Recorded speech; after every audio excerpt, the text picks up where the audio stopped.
माझा म्यूट करून टाकतो. कुठे गेलाय ना मी करू. हो सर.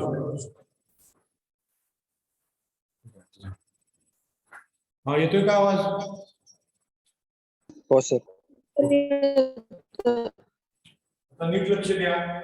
परत काय सांगितलं तर मी तुम्हाला एक कॉन्सेंट्रिक टाईप आहे. एक वाइंडिंग आत त्याच्यावरती दुसरी वाइंडिंग म्हणून याला एक सेंटर असतो म्हणून याला कॉन्सेंट्रिक एक सेंटरच्या दोन वाइंडिंग म्हणतात. आणि हे रिपेअर करायला सोपं असतं. कशामुळे सोपं? जी वाइंडिंग खराब झाली वरची बाहेरची खराब झाली तर बाहेरची दुरुस्त करतात. इथं तसं नाही. या ठिकाणी सँडविच मध्ये कुठलाही पार्ट खराब झाला तर सगळे एकमेकापासून वाइंडिंग वेगवेगळ्या करायच्या. जी वाइंडिंग खराब झाली ती दुरुस्त करायची आणि परत या सगळ्याला असेंबल करायचं. आणि म्हणून या ठिकाणचं वाइंडिंगचं रिपेअर हे सोपं नसतं. Repairing is not easy. त्यामध्ये रिपेअरिंग इज इझी.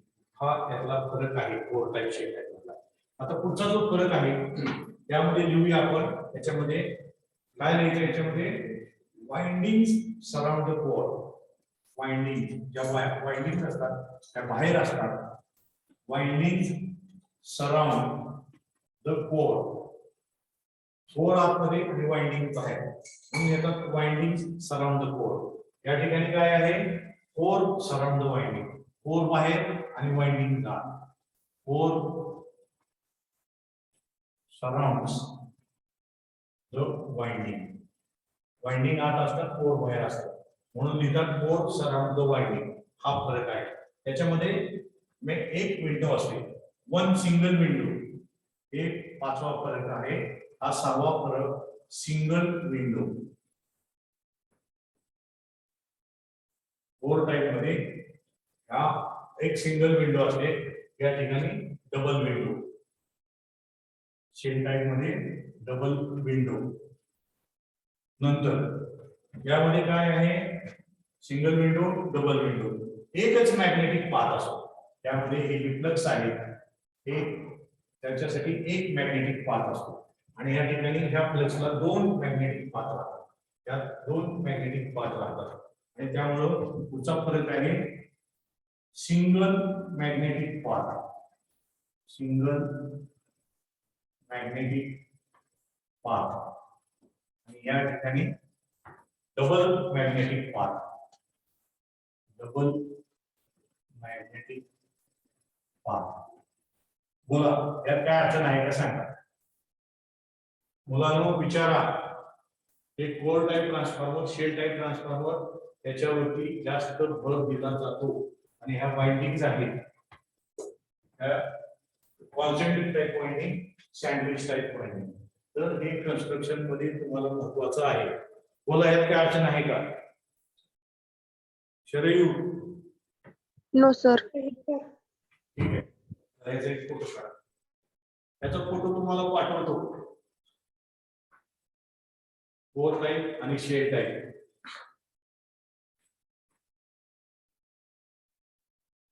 एक कॉन्सेंट्रेटेड टाइप वाइंडिंग आणि सँडविच टाइप वाइंडिंग. सगळा फोटो तुम्हाला पाठवतो.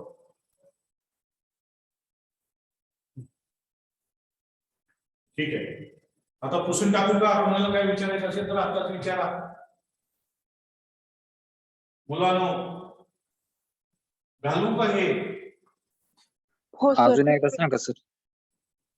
काय अजून सांगू? सांगा. सगळेच पॉइंट परत सांगायचे का एखादा पॉइंट समजणार नाही? तो पॉइंट सांगा एक. कोणता कोणता पॉइंट समजला नाही ते विचारा. या व्हिडिओ तुमच्या डोळ्यासमोर आल्या तर ह्या व्हिडिओमध्ये ही एक सिंगल विंडो आहे. इथं दोन विंडो आहेत. तेच इथं आपण लिहिले डबल विंडो. त्यामध्ये ह्या डबल विंडो सिंगल विंडो. त्यामध्ये एक मॅग्नेटिक पाथ आहे. एक फ्लक्स एकाच ठिकाणी. त्या ठिकाणी दोन मॅग्नेटिक पाथ आहेत. हा एक मॅग्नेटिक पाथ, हा दुसरा मॅग्नेटिक पाथ. फ्लक्स दोन पाथ तयार करतात. ते इथं लिहिलं. त्या रिपेअरिंग इज इझी म्हणलं. कशामुळं? तर जी वाइंडिंग खराब झाली ती बाजूला काढून तुम्ही रिपेअर करता आणि त्याचा खर्च कमी येतो. इथं तसं नाही. ह्या सगळ्या वाइंडिंग डिसमेंटल करावं लागतात. एकमेकापासून बाजूला घ्यायच्या. जी वाइंडिंग खराब झाली ती दुरुस्त करायची आणि परत सगळ्या असेंबल करायच्या.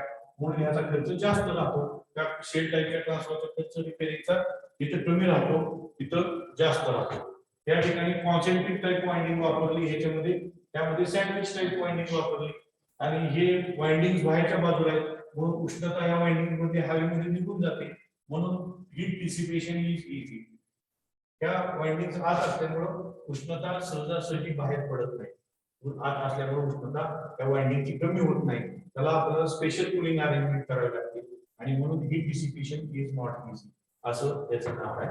आणि पुढं त्या ठिकाणी मेकॅनिकल प्रोटेक्शन, वाइंडिंग बाहेर असल्यामुळे त्याला धक्का लागू शकतो दुसऱ्या गोष्टीचा, त्या ठिकाणी वाइंडिंग आत असल्यामुळे वाइंडिंगचा धक्का लागत नाही, मेकॅनिकल प्रोटेक्शन चांगलं राहतं. बोला अजून काय अडचण आहे? ठीक आहे. काल आपण पाहिलं की सेकंडरीचं व्होल्टेज जे असतं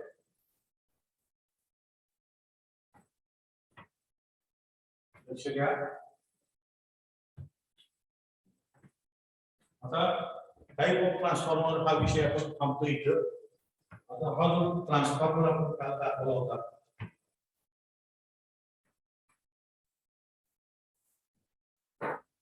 या ट्रान्सफॉर्मर मध्ये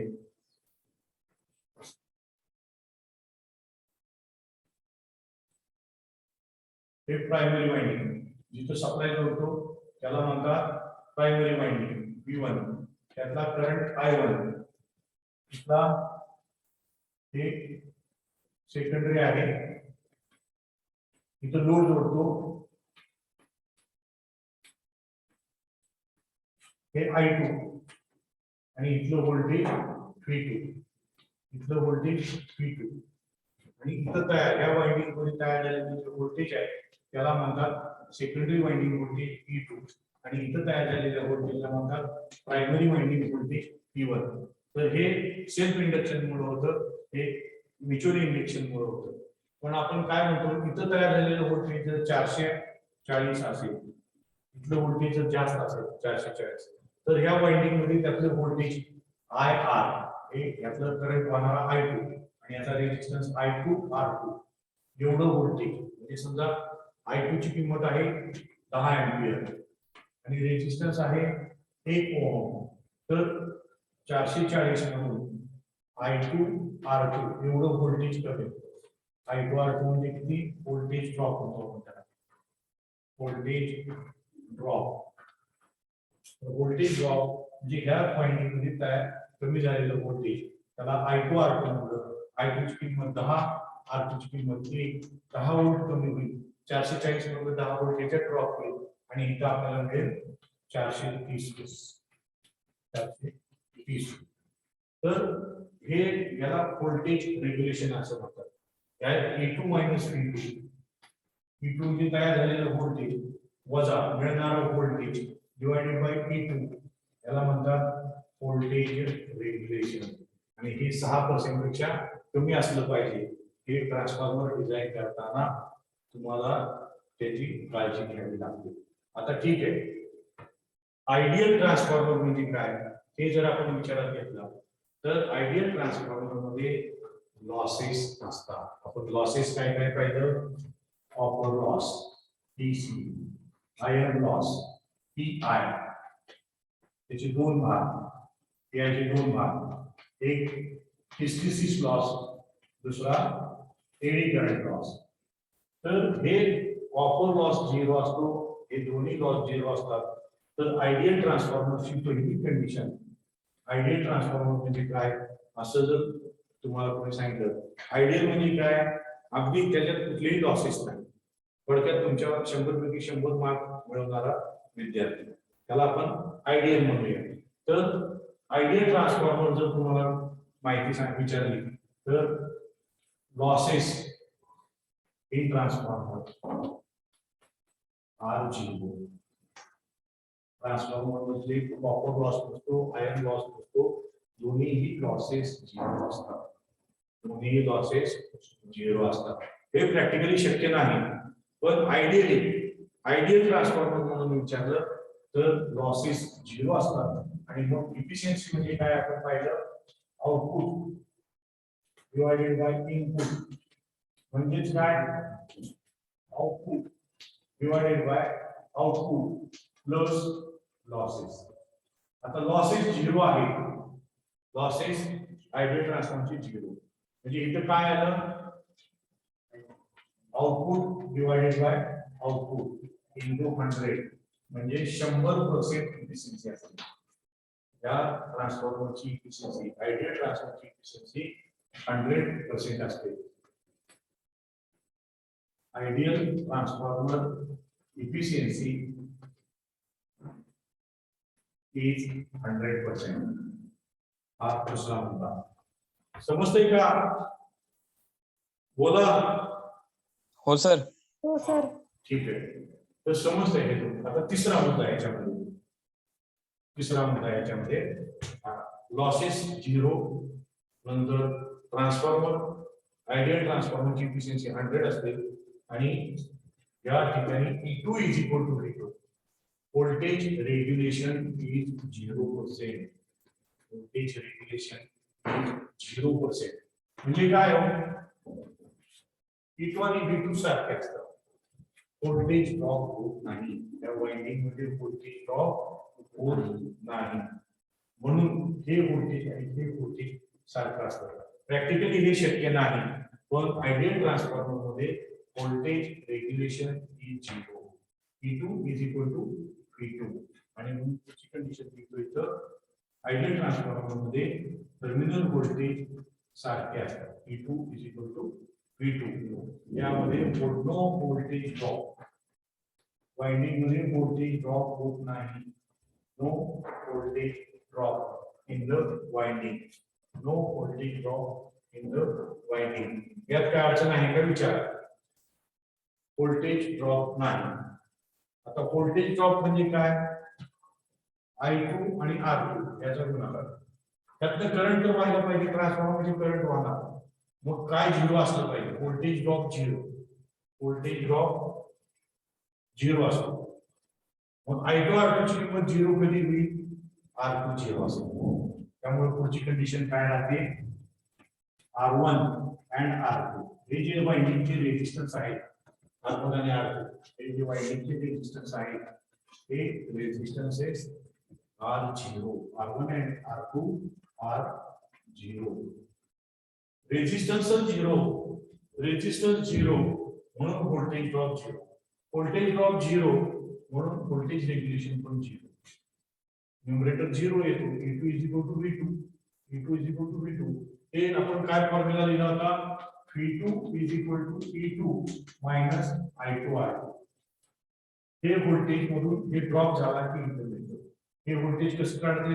हे तयार झालेलं व्होल्टेज वजा यातला ड्रॉप. आता हा ड्रॉपच 0 आहे. हा ड्रॉप किती आहे? 0 आहे. म्हणून V2 is equal to V2. सगळं सगळं व्होल्टेज इथं तयार अपियर होतं. तयार झाल्यानंतर सगळं व्होल्टेज इथं अपियर होतं. त्या कंडिशन्स आहेत आयडियल ट्रान्सफॉर्मरच्या. त्या कंडिशन्स आहेत आयडियल ट्रान्सफॉर्मरच्या. आयडियल ट्रान्सफॉर्मरला लॉसेस नसतात. आयर्न लॉस नाही, कॉपर लॉस नाही, कुठलाच लॉस नाही त्याच्यामध्ये. आयडियल ट्रान्सफॉर्मर त्यामुळे लॉसेस नसल्यामुळे ट्रान्सफॉर्मरची इफिशियन्सी 100%. जसं तुमच्या काल मी सांगितलं 100 पैकी 90 मार्क पडले, 10 लॉस झाले. जर लॉसेस नसेल तर 100 पैकी 100 मार्क झाले. तसं ट्रान्सफॉर्मर मध्ये लॉसेस नसतात म्हणून इफिशियन्सी त्याची 100% येते. नंतर व्होल्टेज रेग्युलेशन 0 का येतं? तर सगळं व्होल्टेज इथं सेकंडरीला अपियर होतं. E2 is equal to V2 असतो आणि त्यामुळे व्होल्टेज रेग्युलेशन 0 होतं. आता हे E2 is equal to V2 का होतं? तर रेजिस्टन्स ह्या वाइंडिंगचे रेजिस्टन्स 0 असतात. त्या वाइंडिंगचे रेजिस्टन्स 0 असतात आणि म्हणून या सगळ्या कंडिशन आयडियल ट्रान्सफॉर्मरच्या आहेत. तुम्हाला जर पेपरमध्ये विचारलं ए मध्ये for ideal transformer, for ideal transformer त्याला म्हणतील ए, त्याला म्हणतील बी आणि याला म्हणतील सी आणि डी मध्ये ऑल ऑफ द अबव. काय उत्तर येणार? All of the above. हे सगळंच खरं आहे. हे आयडियल ट्रान्सफॉर्मर मध्ये हे सगळं खरं आहे. आयडियल ट्रान्सफॉर्मर मध्ये लॉसेस नसतात, एफिशियन्सी 100%. हे दोन्ही व्होल्टेज मध्ये फरक राहत नाही, म्हणून व्होल्टेज रेग्युलेशन 0 राहतं आणि फरक का राहत नाही तर रेजिस्टन्स 0 असतात. अशा प्रकारे तुम्ही हे नीट लक्षात ठेवा. हे नीट लक्षात ठेवा. त्यात काय अडचण आहे का विचारा. बोला शरयू. शरयू स्क्रीनशॉट टाकाय टाकलेत सर. टाकलंय ना. हो काय सर, अडचण आहे का विचारा जरा. कुणाला काय विचारायचंय का. आपल्याला आता ट्रान्सफॉर्मर मधला एक पार्ट राहिलाय आणि त्याचं नाव आहे, आपल्याला ऑटो ट्रान्सफॉर्मर म्हणून एक ट्रान्सफॉर्मरचा टाईप पाहायचा आहे. बाकी सगळे ट्रान्सफॉर्मर मधले पॉइंट्स आपण कव्हर केलेले आहेत. काय काय होतं याच्यामध्ये. Types of transformer. आज आपण टाइप्स ऑफ ट्रान्सफॉर्मर पाहिजे. लॉसेस इन द ट्रान्सफॉर्मर ते पाहिलं आपण त्याच्यामध्ये. लॉसेस इन द ट्रान्सफॉर्मर पाहिजे. नंतर व्होल्टेज रेग्युलेशन म्हणजे काय पाहिलं. इफिशियन्सी ऑफ द ट्रान्सफॉर्मर म्हणजे काय पाहिलं. लॉसेसचे प्रकार पाहिले त्याच्यामध्ये. आणि आता कन्स्ट्रक्शन ऑफ द ट्रान्सफॉर्मर हा एक पार्ट आहे. तो जरा मी थोडासा तुम्हाला पटपट 5-10 मिनिटात संपवतो. हे ह्याच्यात कोणाला काय विचारायचंय का. बोला. नाही सर. प्रॅक्टिकलला 3:30 ला जायचंय. 5-7 मिनिटं आहे. बोला पटकन मुलांनो. नाही सर. No sir. समजतंय. ओके. तर आता आपले दोन महत्वाचे पार्ट ह्या ट्रान्सफॉर्मर मध्ये झालेत. आणि एक म्हणजे त्याचं कन्स्ट्रक्शन ऑफ द ट्रान्सफॉर्मर. मोठ्या ट्रान्सफॉर्मर मध्ये कुठले कुठले पार्ट असतात हा एक भाग आहे. आणि दुसरा ऑटो ट्रान्सफॉर्मर म्हणजे काय, हे दोन भाग आपण पाहिजे राहिलेले आहेत. तर आता सध्या मी कन्स्ट्रक्शन आहे ते थोडस जेवढं समजावून सांगता येईल तेवढं आता आपण कव्हर करूया. या ट्रान्सफॉर्मर मध्ये कोर असतो. मोठा जो ट्रान्सफॉर्मर असतो त्याच्यामधले हे main parts of the transformer जर म्हणलं की ही पहिली वाइंडिंग, ही एक वाइंडिंग प्रायमरी वाइंडिंग, आणि ही दुसरी वाइंडिंग, ही सेकंडरी वाइंडिंग, आणि हे आहे कोर. हे आहे core. Primary winding, secondary winding आणि कोर. जर ट्रान्सफॉर्मर छोटा असेल तर एवढ्या 3 पार्टवर काम पाहतो.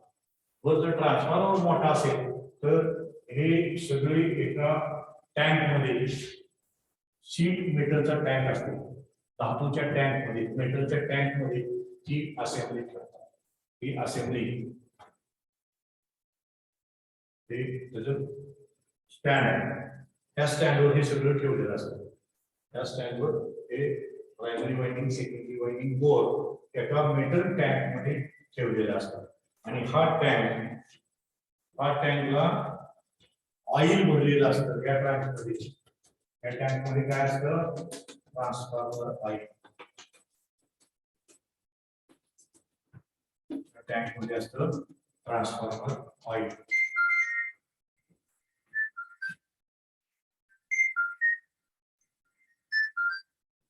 हा तुम्ही ह्याच लिंकला जॉईन करणार आहे का सेपरेट टाकणार आहे. मला पाठवते का. हा घे की. एक 5 मिनिटात मी हे बंद करतो. एक 5 मिनिट थांबा. हो टाकून द्या, लिंक टाकून द्या. मुलांनो 5 मिनिटांनी आपण प्रॅक्टिकलला जॉईन करणार आहोत. हा 3:25 झाले. आपण 3:30 ला बंद करूया. ठीक आहे. तर ह्याच्यामध्ये ऑइल असतं. तर हे ऑइल म्हणजे काय, आपलं साधं ऑइल नसतं. त्याला ट्रान्सफॉर्मर ऑइल म्हणतात. हे जे आहे त्याला म्हणतात ट्रान्सफॉर्मर ऑइल. आणि ह्या ऑइलची स्पेशालिटी काय असते तर हे ऑइल इन्सुलेटिंग असतं. हे ऑइल ह्या लोखंडाच्या सानिध्यात येतं. हेच ऑइल ह्या वाइंडिंगच्या सानिध्यात येतं. पण हे वाइंडिंग म्हणजे एक टाईपचं रबर इन्सुलेशन असल्यासारखं. प्रत्येक पार्टवर एक रबर टाकल्यासारखं झालं. आणि म्हणून हे पार्ट एकमेकापासून वेगळे होतात. हा लोखंड आहे, इथं लोखंड आहे, पण मध्ये ऑइल असल्यामुळं त्या लोखंडाचा या लोखंडाशी संपर्क येत नाही. हे इन्सुलेशन म्हणून काम करतं. हे ऑइल काम करतं. पहिलं काम काय करतं, insulation between the parts. Insulation म्हणजे जसं कॉपर वायरवर रबर इन्सुलेशन असतं तसं हे एक प्रकारचं ऑइल इन्सुलेशन राहतं आणि त्याच्यामुळं त्या कोर पासून हा लोखंडी पार्ट वेगळा होतो. त्या कोर पासून हे पार्ट वेगळे होतात. ऑलरेडी याचं इन्सुलेशन असतं तरी पण प्रत्येक पार्ट एकमेकापासून वेगळे राहतात. त्याला इन्सुलेशन म्हणतात, इन्सुलेटिंग प्रॉपर्टी म्हणतात. ऑइलची पहिली प्रॉपर्टी कुठली? इन्सुलेटिंग. दुसरी प्रॉपर्टी काय आहे याच्यामध्ये?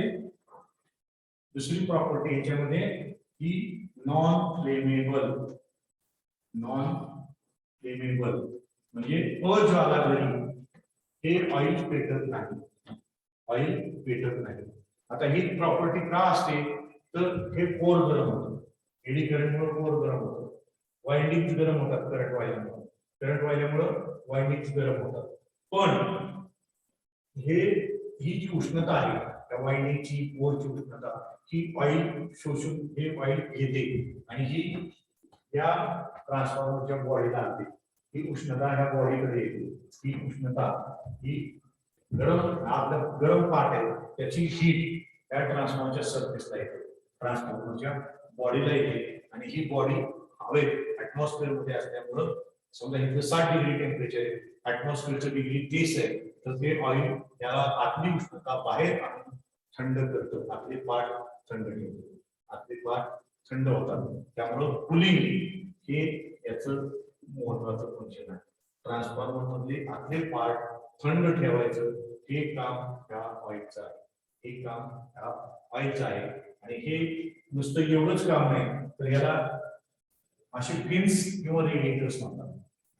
या ट्रान्सफॉर्मरच्या बाहेरच्या बाजूला पाईप्स असतात, त्याला रेडिएटर्स असं म्हणतात किंवा पिन्स. पिन्स तर ह्याचं काम काय आहे या पिन्सचं? तर ऑइल गरम झालं की बोल येते, ऑइल गरम झालं की बोल येतं. तिथं ओपन होतं, हे ओपन असतं, तिथून ऑइल बाहेर येतो आणि बाहेर येऊन थंड होतं हवेनं आणि थंड होऊन परत आत येतं, थंड होऊन आत येतं. त्यामुळं याचं ओपनिंग ह्या बाजूला असतं, याचं ओपनिंग आतल्या बाजूला असतं, याचं ओपनिंग बाहेरच्या बाजूला, याचं ओपनिंग आतल्या बाजूला. त्यामुळं ऑइल इथून इकडे जात नाही, ऑइल वर जातं, वरून आत शिरतो, बाहेर घरात गार होतं आणि परत त्या ट्रान्सफरच्या टँक मध्ये थंड होऊन येतं.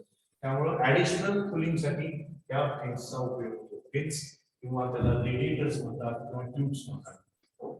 ट्रान्सफॉर्मरच्या ट्यूब्स, रेडिएटर्स आणि फिन्स हा या पार्टचा उपयोग आहे. बोला, यात काय अडचण आहे का सांगा? गरम झालेलं ऑइल या रेडिएटर मधून बाहेर येतं, बाहेर आल्यानंतर या रेडिएटरचे फिन्स आहेत, त्या पाईप्स आहेत, त्या पाईप्स मधून बाहेर जायचं थंड होतं आणि थंड झालेलं ऑइल परत याच्यामध्ये ट्रान्सफॉर्मर येतं. अशा प्रकारे हे ऑइल बाहेर उष्णता, पण बाहेरचा सरफेस कमी पडतो, उष्णता काढायला हा सरफेस कमी पडतो, म्हणून उष्णता जास्त लवकर ऑइल थंड व्हावं, हे आतले पार्ट्स थंड व्हावे म्हणून या फिन्सचा, रेडिएटरचा उपयोग होतो. ठीक आहे, थांबूया इथं आणि आपण प्रॅक्टिकल साठी जॉईन होऊया. प्रॅक्टिकलला जॉईन होऊया. यात काय विचारायचं ते कुणाला? राहिलेले पार्ट आपण नंतर घेऊया. राहिलेले जे पार्ट्स आहेत हे सिमिलर असतात. तर नोट्स पाठवायचे. हो, नोट्स पाठवूया.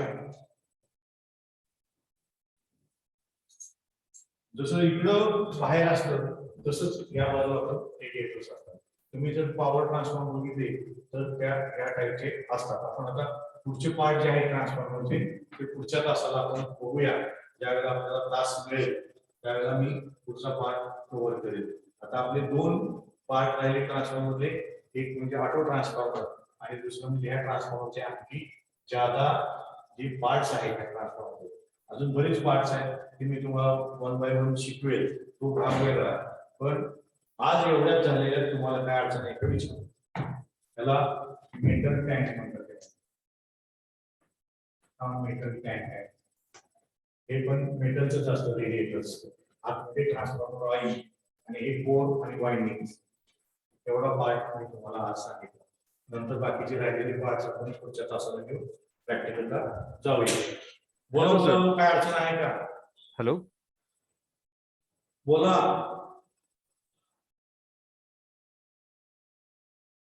शरयू, नाही सर. हा, स्क्रीनशॉट टाकला ना? टाकलेत सर. ओके, चला आता मग खाली आपण आता याला भेटूया. Hello practical sir. काय परिस्थिती आहे. हॅलो. हा बोला. हा सर, ह्याच्यावरती कंटिन्यू करतो मी प्रॅक्टिकल. ह्याच्यावरतीच प्रॅक्टिकल कंटिन्यू करतो मी. ठीक आहे, आता मी लेफ्ट झालं तर चालतंय का? हो चालेल सर, चालेल. मग मी लेफ्ट होतो मुलांनो. ह्याच्यावरती तुमचं हे टाक, लिंक जॉईन करावं लागेल का मला? नाही सर, नाही. ह्याच राहू दे, हे स्टुडंटच. मी ह्याच्यावरतीच कंटिन्यू करतो. Okay okay. हा. मी जॉईन करायचं. काहीच करायचं नाही. ठीक आहे, प्रॅक्टिकल चालू करा. हा सर. हा.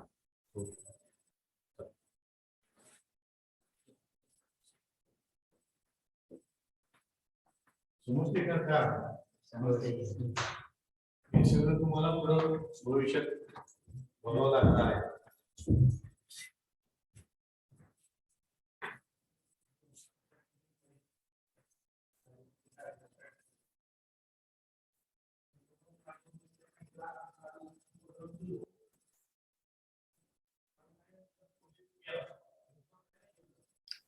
For madam.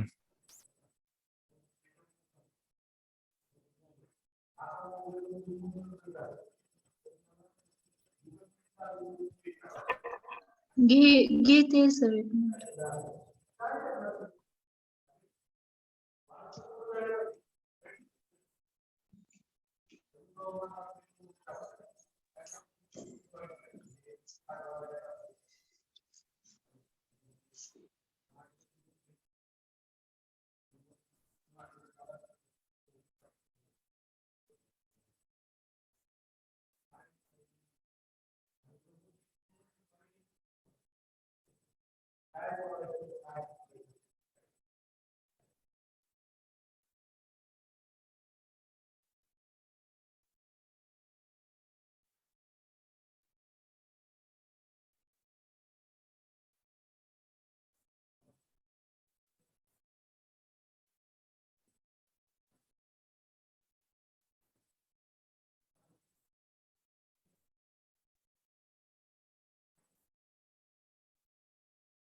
तर आपलं आजचं प्रॅक्टिकल आहे measure voltage current and power in RL series circuit.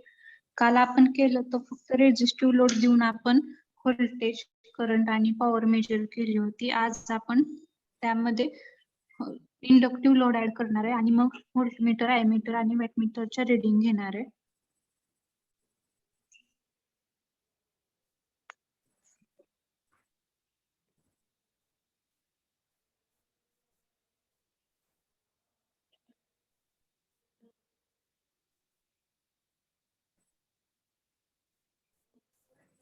तर ही त्याची सर्किट डायग्राम आहे.